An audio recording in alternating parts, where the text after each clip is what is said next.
ওম নমঃ শিবায়। নমস্কার প্রিয় দর্শক বন্ধুগণ, কন্যা রাশি তথা কন্যা লগ্নের জাতক এবং জাতিকাদের ক্ষেত্রে এই চলরত 2026 সালের এপ্রিল মাসে কিন্তু লক্ষ্য করা যাবে যে 5 তারিখ থেকে 10ই এপ্রিলের মধ্যে আপনার দশম ঘরে দেবগুরু বৃহস্পতির অবস্থান এবং সপ্তম ঘরে শনি মহারাজের যে আকস্মিক একটা অবস্থান, যা কিন্তু সম্পূর্ণ পরিণত পর্যায়ে পরিবর্তন আনবে, একাধিক সূত্র থেকে লাভের আভ্যাংশকে সূত্রপাত করিয়ে তুলবে কন্যা লগ্নের জাতক জাতিকাদের জীবনে। বন্ধুরা, যেই সমস্ত কাজে, যেই সমস্ত বিপণনে আপনারা বাধা বিপত্তির সম্মুখীন হয়ে চলেছিলেন, পার্টনারশিপ ব্যবসা কিংবা আপনারা যে কোনো কর্মরত ব্যবসায় যেগুলি আপনারা বাধা বিপত্তির সম্মুখীন হয়ে চলেছিলেন, সেই সমস্ত প্রকার বাধা বিপত্তির সমস্যা কিন্তু একান্তই দূরে যাবে। আপনারা জীবনে উন্নতিটুকু পরিলক্ষিত করে চলতে পারবেন। তো বলি বন্ধুরা, আজকের এই পর্বটি শুরু থেকে শেষ পর্যন্ত সম্পূর্ণভাবে অবশ্যই দেখুন। আশা করছি অনেকটাই উপকৃত ফলাফল পেয়ে যেতে পারবেন। আপনাদের মহামূল্যবান সময় কিন্তু ব্যাহত যাবে না। সম্পূর্ণ আপডেটটি দেখে বন্ধুরা আপনাদের কোনো রকম কোনো প্রশ্ন থাকলে অবশ্যই কমেন্ট করে লিখে জানাতে ভুলবেন না। তাছাড়াও একটি লাইক দিয়ে আমাদের এই ভাগ্যবিচার চ্যানেলটিকে সাবস্ক্রাইব করে শ্রদ্ধা এবং ভক্তি জ্ঞাপন করে অবশ্যই একটিবার কমেন্টে লিখে যাবেন ওম নমঃ শিবায়, হর হর মহাদেব, জয় দেবাদিদেব মহাদেবের জয়। অবশ্যই কমেন্ট করে লিখে জানাতে ভুলবেন না। তো চলুন আজকের এই পর্বটি শুরু করা যাক। তো বন্ধুরা, পারিবারিক জীবনের ক্ষেত্রে বলি সবার প্রথমে, এই যে সময়কালটি কন্যা রাশির জন্য কিন্তু পারিবারিক দিক থেকে বেশ স্থিতিশীল থাকতে লক্ষ্য করা যাবে। যেহেতু সপ্তম ঘরে উচ্চস্থ শুক্র এবং শনির একটা প্রভাব যে নির্দেশ দেখা যাচ্ছে, যা কিন্তু আপনার জীবনসঙ্গীর সাথে বোঝাপড়া অত্যন্ত গভীর ও পরিপক্ক করে তুলবে। এমনকি পরিবারের বড়দের আশীর্বাদও কিন্তু আপনার সাথে সাথে থাকবে। যে কোনো কঠিন পরিস্থিতি থেকে বেরিয়ে আসতে আপনাদেরকে সচরাচর সহযোগিতা করবে। দশমস্তভাবে যেহেতু দেবগুরু বৃহস্পতির অবস্থান থাকছে, যা আপনার সামাজিক সম্মান বৃদ্ধিতে পরিবারের সদস্যরা গর্বিত হবেন। তবে ষষ্ঠ ঘরে মঙ্গল ও রাহুর প্রভাবে মামাবাড়ির দিকের আত্মীয়ের সাথে কোনো পুরনো বিবাদ বা ভুল বুঝাবুঝি পুনরায় কিন্তু মাথাচাড়া দিয়ে উঠতে পারে।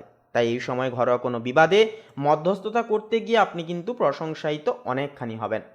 প্রেম ও দাম্পত্য সম্পর্কের ক্ষেত্রে বলি, এই যে সময়টি কিন্তু কন্যা রাশির জন্য এক স্বর্ণালী পর্যায় হয়ে দাঁড়াবে। সপ্তম ঘরে এই যে শনির অবস্থান থাকায় আপনার দাম্পত্য জীবনে কিন্তু এক ধরনের রাজকীয় আভিজাত্য এবং রোম্যান্টিকতা ভাব বজায় থাকবে। জীবনসঙ্গীর সাথে আপনার আত্মিক টান বাড়বে এবং আপনারা একে অপরের প্রতি অনেকটাই বেশি দায়িত্বশীল অনুভব করবেন। যারা অবিবাহিত রয়েছেন, আপনাদের জন্য অত্যন্ত মার্জিত এবং প্রতিষ্ঠিত কোনো জায়গা থেকে বিয়ের সম্বন্ধ আসার প্রবল যোগ রয়েছে। শনিদেবের উপস্থিতি নির্দেশ করছে যে সম্পর্কের স্থায়িত্বের জন্য আপনাকে কিছুটা আপোষমূলক ও ধৈর্যশীল হয়ে চলতে হবে। কর্মজীবনে কিন্তু দেখা যাচ্ছে যে বিষয়টি আপনি এই সপ্তাহে এক অপ্রতিদ্বন্দ্বী যোদ্ধা হিসেবে নিজেকে প্রমাণ করতে পারবেন। ষষ্ঠ ঘরে থাকা শক্তিশালী গ্রহপুঞ্জ নির্দেশ করছে যে যারা আইনজীবী, প্রশাসনিক কর্মকর্তা, চিকিৎসা শাস্ত্র বা প্রতিযোগিতামূলক পরীক্ষার সাথে যেনারা যুক্ত, আপনাদের জন্য এটি একটি সর্বশ্রেষ্ঠ সময় হয়ে উঠবে। আপনার কর্মক্ষেত্রে শত্রু বা প্রতিদ্বন্দ্বীরা আপনার ক্ষতি করার চেষ্টা করলেও তারা কিন্তু আপনার তেজের সামনে সম্পূর্ণভাবে পরাস্ত হবে। দশম ঘরে বৃহস্পতির শুভ উপস্থিতি নির্দেশ করছে যে ঊর্ধ্বতর কর্মকর্তাদের কাছ থেকে আপনি বড় কোনো প্রজেক্টের দায়িত্ব বা নতুন কোনো সুযোগ পেতে পারেন। এমনকি আপনার বুদ্ধিমত্তা এই সময় আপনার সবচাইতে বড় হাতিয়ার হয়ে উঠবে।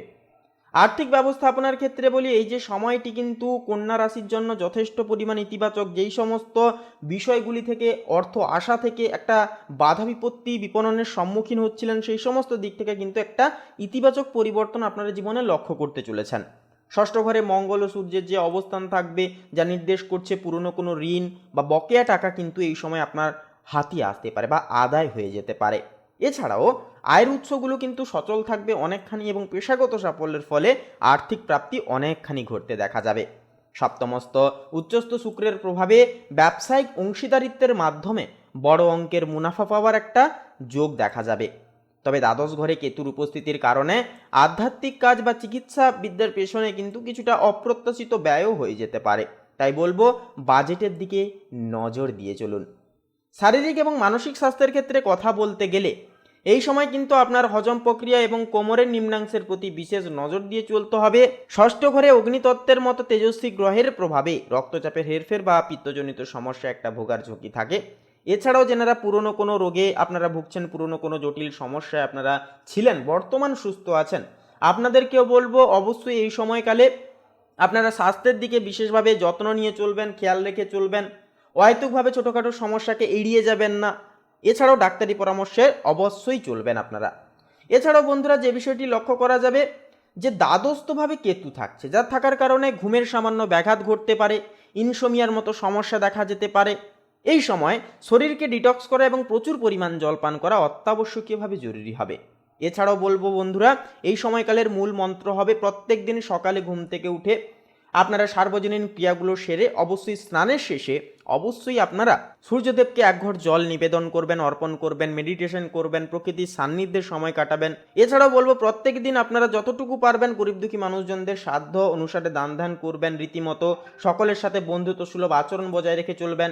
এই কাজগুলি কিন্তু আপনাদের জীবনে পরিবর্তনের ধারাকে কিন্তু অগ্রসারিত করবে, শুভভাবে সংজ্ঞায়িত করবে। যে কোনো পরিস্থিতিতে আপনারা কিন্তু লড়ে চলতে পারবেন। শিক্ষার্থীদের ক্ষেত্রেও কিন্তু দেখা যাবে যে বিষয়টি অভিভাজন রূপে অনেকটাই কিন্তু গুরুত্বপূর্ণ এবং মূল্যবান থাকবে। যেহেতু দশম ঘরে বৃহস্পতি, সেহেতু কিন্তু আপনারা কিন্তু একটা পজিটিভ ফলাফল কিন্তু পেয়ে যেতে পারবেন। আপনারা যতটাই পড়াশোনার দিকে একটা নজর রেখে চলতে পারবেন, পড়াশোনার কাজগুলি আপনারা যতটা দায়িত্বসুলভভাবে আপনারা করে তুলতে পারবেন, ততটাই কিন্তু পজিটিভলি আপনারা পরিবর্তনগুলি জীবনে লক্ষ্য করতে পারবেন। এছাড়াও বলবো আপনাদের ক্ষেত্রে যে আপনারা এই সময় বেশি বেশি করে গুরুজনদের কথাবার্তা শুনবেন, একটুকু পরামর্শ মানার চেষ্টা করবেন, সম্মান করবেন, শিক্ষক শিক্ষিকাদের একটুকু পরামর্শ মেনে চলবেন। তাতে দেখবেন দেবগুরু বৃহস্পতি আপনাদের লগ্নে স্ট্রং হতে শুরু করবে। শিক্ষাক্ষেত্রে আপনারা একান্তই একটা উন্নতি বা পজিটিভ একটা ফলাফল কিন্তু পেয়ে যেতে পারবেন। তো সামগ্রিকভাবে বলবো এই যে 5 তারিখ থেকে 10ই এপ্রিল এই যে বিশেষ সময়কালটি, এটি কিন্তু কন্যা রাশির জন্য বিজয় এবং অংশীদারিত্বের সুফল ভোগের একটা অন্যতম সময় হয়ে উঠবে। ষষ্ঠ ঘরের শক্তিশালী গ্রহপুঞ্জ আপনাকে যেমন অপরাজেয় সাহস দিচ্ছে, তেমনই সপ্তমস্থ উচ্চস্থ যে শনির একটা অবস্থান থাকছে, যা আপনার জীবনে ভারসাম্য শান্তি কিন্তু নিয়ে আসবে, ন্যায় শৃঙ্খলা বয়ে নিয়ে আসবে। এই সপ্তাহে আপনার প্রধান শক্তি হবে আপনার শৃঙ্খলা ও বুদ্ধিমত্তা। পরিস্থিতির চাপে বলবো বিচলিত না হয়ে প্রত্যেকটি পদক্ষেপ অত্যন্ত কৌশলী এবং বিনয়ীভাবে ফেলে চলুন। তো বন্ধুরা, আজকের এই পর্বটি এই পর্যন্ত। পর্বটি কেমন লাগলো বা এই বিষয়ে আপনাদের কেমন কি প্রশ্ন যদি থাকে বা কোনো কিছু বিষয় নিয়ে যদি জানার থাকে, কমেন্ট করে লিখে জানাতে ভুলবেন না। এছাড়াও আমাদের এই ভাগ্যবিচার চ্যানেলটিকে সাবস্ক্রাইব করে একটি লাইক দিয়ে ভক্তি এবং শ্রদ্ধা জ্ঞাপন করে অবশ্যই একটি বার লিখে যাবেন ওম নমঃ শিবায়, হর হর মহাদেব, জয় দেবাদিদেব মহাদেবের জয়। অবশ্যই কমেন্ট করে লিখে জানাতে ভুলবেন না। আপনারা ভালো থাকুন, সুস্থ থাকুন, সর্বদা সচেতন থাকুন। নমস্কার।